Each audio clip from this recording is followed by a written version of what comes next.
আবার ফিরে পেতে হবে। আমাদের দেশের শিক্ষা ব্যবস্থা ভালো করতে হবে, আমাদের দেশের অর্থনৈতিক ব্যবস্থা ভালো করতে হবে। আজকে বিগত সরকারের নেতা কর্মীরা 5 লক্ষাধিক কোটি টাকা ব্যাংক থেকে তারা চুরি করে নিয়ে গেছে, ডাকাতি করে নিয়ে গেছে, ফলস ভাউচার ফলস প্রজেক্ট দিয়ে ব্যাংক থেকে টাকা উঠে তারা নিয়ে গেছে। জনগণের টাকা ব্যাংকেই থাকে। আজ বাংলাদেশের অর্থনৈতিক অবস্থা যে করুণ অবস্থা, প্রিয় ভাইরা আমার, এই অবস্থা যদি চলতে থাকে তাহলে আগামী দিনের বাংলাদেশ কোন পর্যায়ে চলে যাবে। এই জন্য 26 সালের আগামী দিনের নির্বাচন, এই নির্বাচনে আমাদেরকে ভেবেচিন্তে ভোট দিতে হবে যে কাদের হাতে দেশ নিরাপদ। প্রিয় ভাইরা আমার, আমরা বাংলাদেশ জামাত ইসলামের লোক আপনাদের কাছে আমাদের সংগঠনকে তুলে ধরতে চাই। প্রিয় ভাইরা আমার, বাংলাদেশ জামাত ইসলামী তারা খবরে আমাকে নমিনেশন দিয়েছে, এখানে আমরা নির্বাচন করতে চাই। এই নির্বাচনে মূলত আমরা বিএনপি, আওয়ামী লীগ, জাতীয় পার্টিকে আমরা প্রতিপক্ষ মনে করছি না। আমরা আমাদের সংগ্রাম, আমাদের লড়াই আমরা করতে চাই তারা কলরার চাঁদাবাজদের বিরুদ্ধে, সন্ত্রাসীদের বিরুদ্ধে এবং জনগণের জায়গা জমি ঘর বাড়ি যারা দখল করে তাদের বিরুদ্ধে। প্রিয় ভাই আমার, এই তারা কলরার মানুষের মধ্যে, সমাজের মধ্যে যে মাদক ব্যবসায়ীরা আজকে মাদক সাপ্লাই দিয়ে হিরোইন, ইয়াবা, ফেন্সিডিল হয়ে দেশের যুব সমাজকে ধ্বংস করে দিচ্ছে, তাদের বিরুদ্ধে আমাদের সংগ্রাম চলবে। সম্মানিত ভাইরা আমার, প্রিয় ভাইরা আমার, আমরাই কেবলমাত্র যুদ্ধ করার জন্য যোগ্য মনে করি। আপনাদের কাছে আমরা বলতে চাই, বাংলাদেশ জামাত ইসলামের এমন কোন কর্মী নেই যে হিরোইন খায়, যে ইয়াবা খায়, যে কোনো মাদকের সঙ্গে যুক্ত এরকম কোন ব্যক্তিকে জামাত ইসলামের কর্মী হিসাবে রাখা হয় না। প্রিয় ভাইরা আমার, বাংলাদেশ জামাত ইসলামীতে কোনো চাঁদাবাজের কোনো স্থান নেই।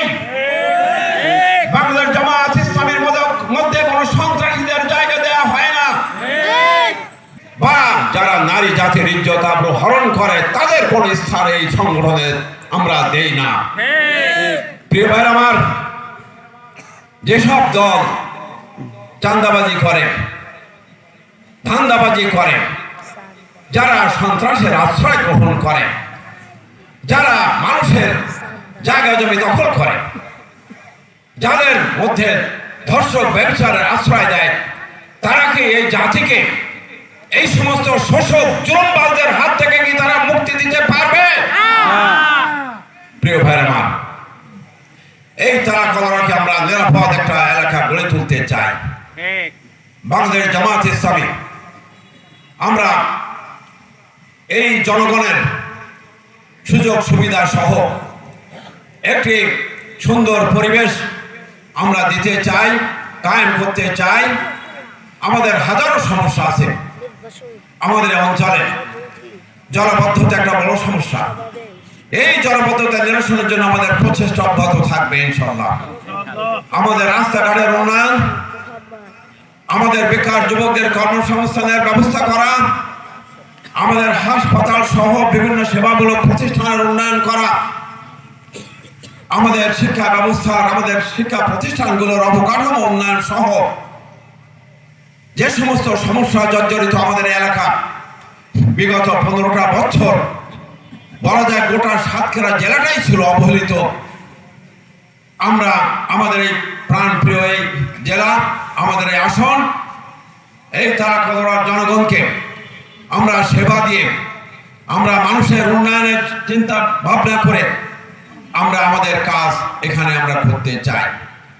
প্রিয় ভাইরা আমার, বাংলাদেশ জামাত ইসলামী এদেশে একটি সরকার গঠনের জন্য 300 আসনে অন্যান্য ইসলামী দলগুলোকে নিয়ে যে সরকার গঠনের জন্য যে চেষ্টা করে যাচ্ছে, যদি জনগণ যদি আমাদেরকে রায় দেয়, আল্লাহ পাক যদি আমাদেরকে দায়িত্ব দেন, তাহলে আমরা নিষ্ঠার সঙ্গে, আন্তরিকতার সঙ্গে, একাগ্রতার সঙ্গে আমরা এদেশের মানুষের সেবা দিতে পারবো।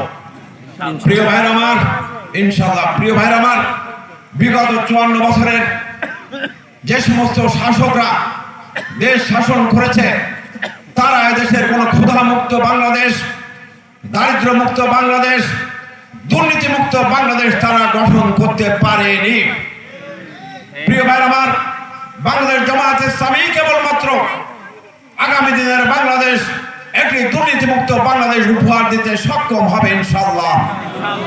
প্রিয় ভাই আমার, আমরা একথা বলি যে আমাদের নেতৃবৃন্দ যখন মন্ত্রণালয় পরিচালনা করেছেন, পার্লামেন্টে যখন দায়িত্ব পালন করেছেন, উপজেলা পরিষদ, ইউনিয়ন পরিষদে যারা দায়িত্ব পালন করেছেন, তাদের দায়িত্ব পালনের দক্ষতা, যোগ্যতার মাধ্যমে, সততা, একনিষ্ঠতার মাধ্যমে বাংলাদেশের জনগণের কাছে আমি একমাত্র দল, যে দল দক্ষতা এবং সততা, যোগ্যতা নিয়ে সমাজ গঠন, দেশ গঠন, জাতি গঠনে ভূমিকা রাখতে পারে। প্রিয় ভাই আমার, তাই আপনাদের কাছে আমি সবিনয় অনুরোধ করছি, আপনারা আগামী নির্বাচনটাকে হালকা ভাবে নেবেন না।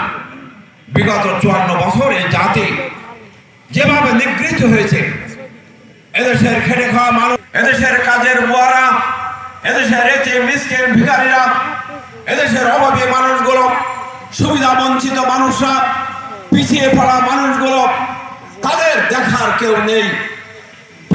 এই কর্মসূচি আছে যে সকল জনগণ, সকল শ্রেণীর মানুষকে নিয়ে, সকল ধর্মের মানুষদেরকে নিয়ে আমরা হিন্দু, বৌদ্ধ, খ্রিস্টান সহ আমরা সকল মানুষকে নিয়ে সুখে শান্তিতে যাতে থাকতে পারি, এমন একটি রাষ্ট্র ব্যবস্থা গড়ে তোলার যে মহাপরিকল্পনা আমরা গ্রহণ করেছি, যদি আপনাদের সমর্থন সহযোগিতা পাই ইনশাআল্লাহ আমরা তা প্রমাণ করার চেষ্টা করব। প্রিয় ভাইরা আমার, আপনারা তো এ পর্যন্ত অনেক দল তো দেখলেন, বারবার তো তারা দেশ শাসনের সুযোগ পেয়েছে।